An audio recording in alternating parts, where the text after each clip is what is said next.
This is a syntropic area, which is a trial. Syntropic, basically, if you imagine, say, we were in a really hot country in a lovely rainforest, and the family were there, and their son married, and they wanted their own house. So they were clearing an area of trees, okay, to build the house. But they want to grow trees again, so they only have little saplings. So what they would do, they would plant the saplings, and while those saplings take 5 to 8 years to grow, they would grow vegetables in between. And that's what we do. So again, you're putting your annual veg in the middle, which is bacteria fed, which is again, we use EM, and then the perennials, which is fungi. So if you imagine, they go underneath the mycelia and underneath, and then you've got the bacteria. And what we're doing is finding really good results on the plants, the crops we grow in the middle, because you've got the best of both worlds. And again, a lot of these eucalyptus, I'm just actually making a eucalyptus spray. We had a really terrible sawfly. It wiped out virtually all our brassicas over one weekend. A plague. It was a plague. It was absolutely, yeah, I couldn't believe it when I come in on the Monday morning. So again, we're using our own garlic. We were growing through here. So we planted in garlic. Probably won't come out now because the ground's quite hard, but yeah, we got our own garlic. We potted through here, which we'll dig up. So we utilise every space that anyone would, you know. But it is a trial because it was meant as a syntropic, obviously, tropical place, but ours is a little bit more. So we're having some success. Some of the lower ones got a bit too wet, so it's just learning, again, playing with it. So again, the hay bokashi from the windrow would mulch these perennial rows every year. So once that's full up, and then a year later, we can bring it down here and then mulch to feed the perennials. The produce field.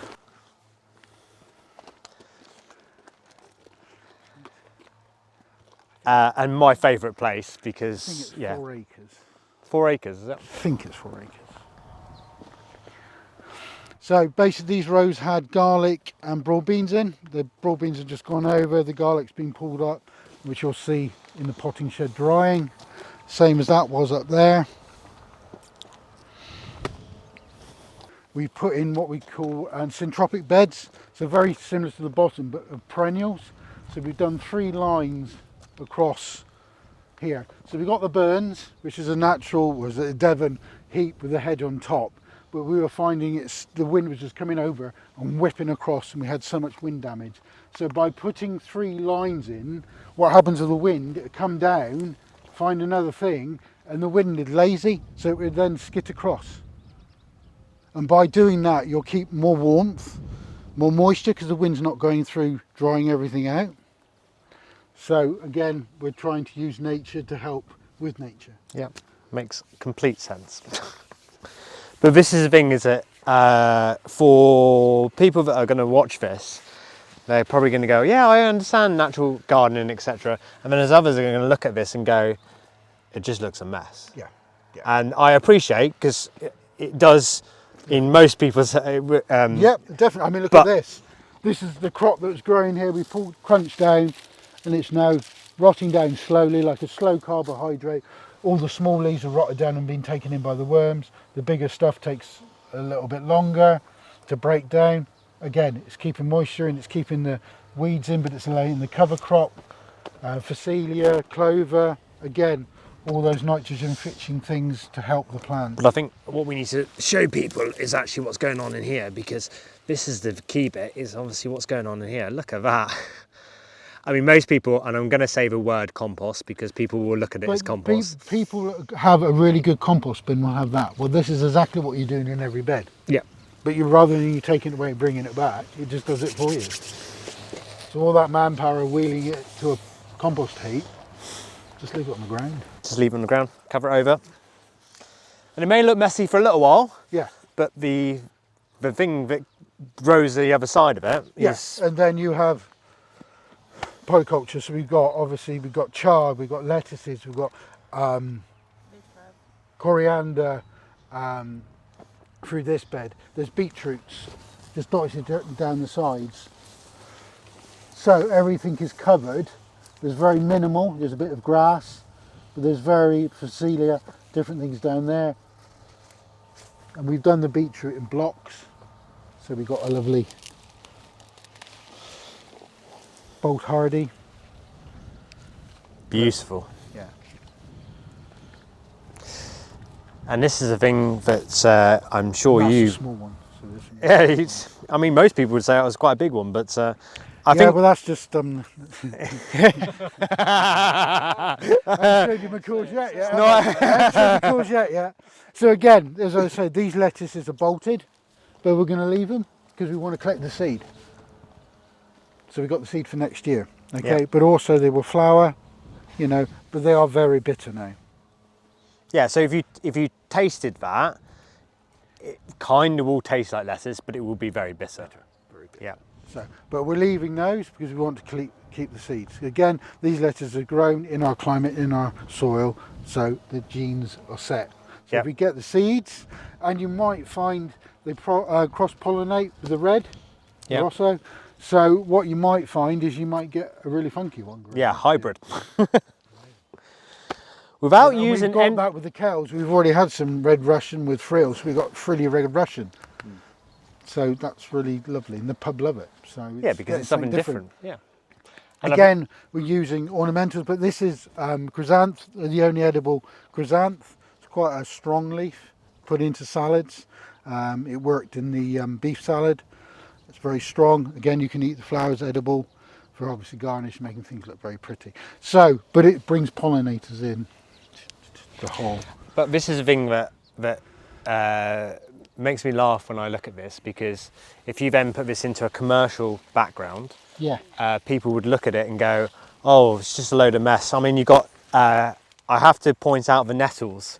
Can you Yeah. explain the nettles in Yeah, here? they're put on the purposely to annoy the gardeners. So every time you weed, because when in the summer you have gloves, a t-shirt, and there's this little area here that gets stung. Now again, There is a reason though, there's, isn't there's 11 different insects that live on stinging nettles, and also I use them as part of my fermentation, because obviously they're really high in nutrients and everything. 'Cause basically, stinging nettles only really grow on really fertile ground. So they take a lot of nutrients up. So we take the tips, not the flowering heads now.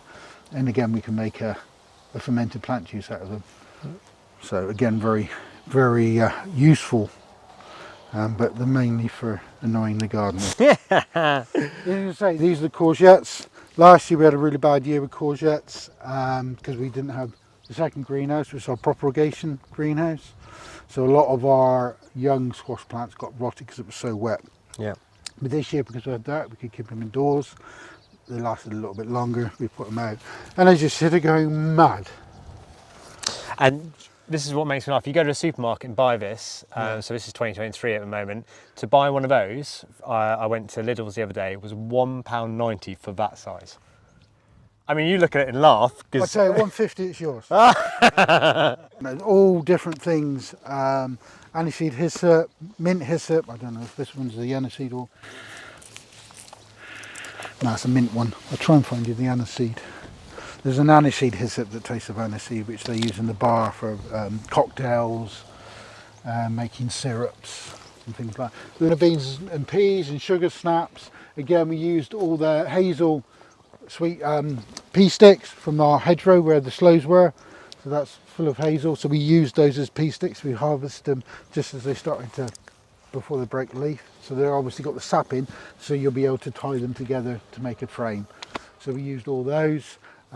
Because of the wind problem, we did try, we had some old chicken mesh left over at the farm, so we utilised it again. So we've done one chicken mesh just to see see what happens. what happens. Yeah. It's utilising what was left by builders, would have gone to landfill, so we've used it. But you can eat the flowers.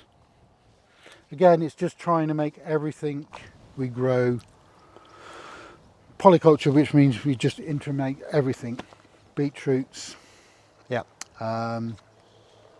We had polythene left over for the builders. We generally don't like using polythene. I don't want to highlight it, but we're utilising it to put a bed to sleep. This was so badly weedy, and for the sake of manpower, we've literally used it just to set the bed down. And if I show you, this is a prime example of the molt. That'll be a good example of that no dig situation.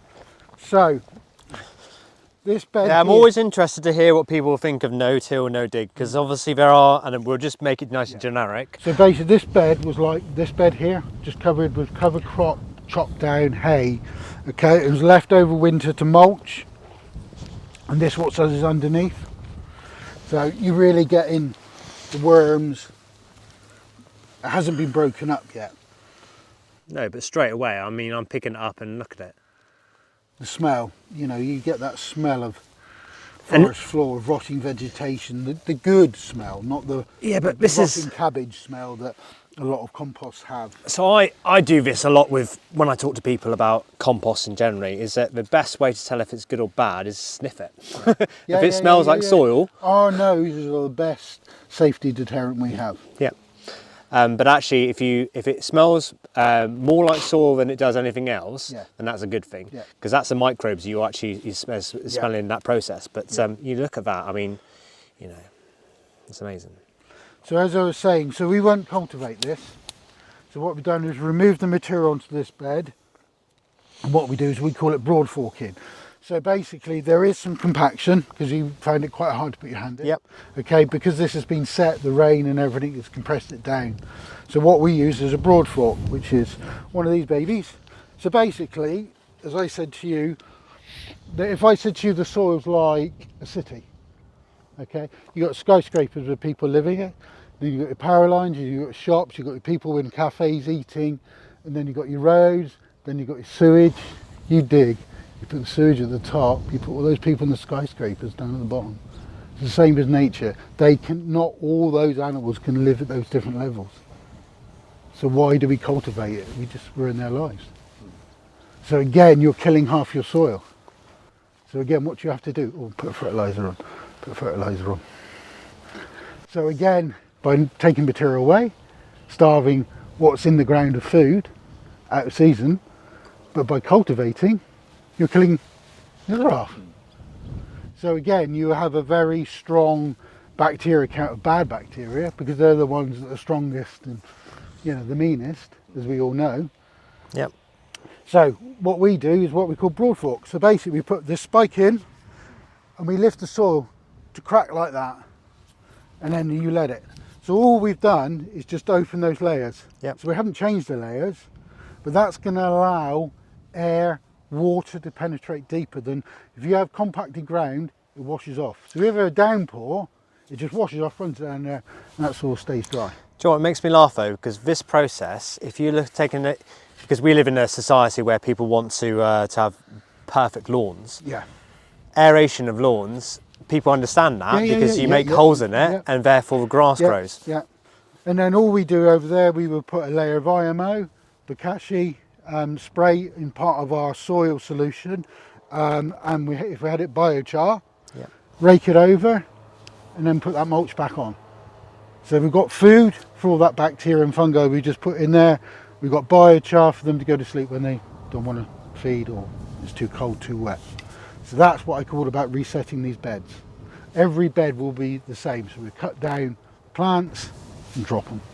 We might take, if there's too much material, to another bed, or if there's excess, we've done all bed, it will go into the windrow, which will come back in. But we try, because that's manpower taking it everywhere, trying to utilise it as much as we can. You know, I'll You've created organic matter here. Yeah. And Yeah. as you know, with organic matter, there is a demand for it on farms. Yes. But actually, all you've done is you've grown a crop Yeah. for a purpose of organic matter, and then utilised it then for the next season to be able to grow things to be Yeah. to eat. Yeah. So this was planted up last week, so it was reset, and then the grass from the edges we used as a mulch, just lightly because they're only young plants. As the plants grow, we'll put thicker mulch on. Okay, so there's leeks, chard, kale, so we put all that through there, but we're using the material, and the bigger clumps of grass that comes out from the sides, we put on this side to dry it and die off, and then use them. But this is the interesting thing. If you look at your beds, you've done higher increase of bacteria, but in some of the perennials, you've done obviously wood chip, which is more fungi because Yeah. you understand that But that if I is. show you the that is important for that kind of culture So system. this has been planted up with cabbages and things in here, and leeks. Okay, so there's Well, leeks, and yeah. I can see the leeks down there. And I'll try and Babies. find it. There you go, there's microfungus, there's mycelium, all in the wood chip.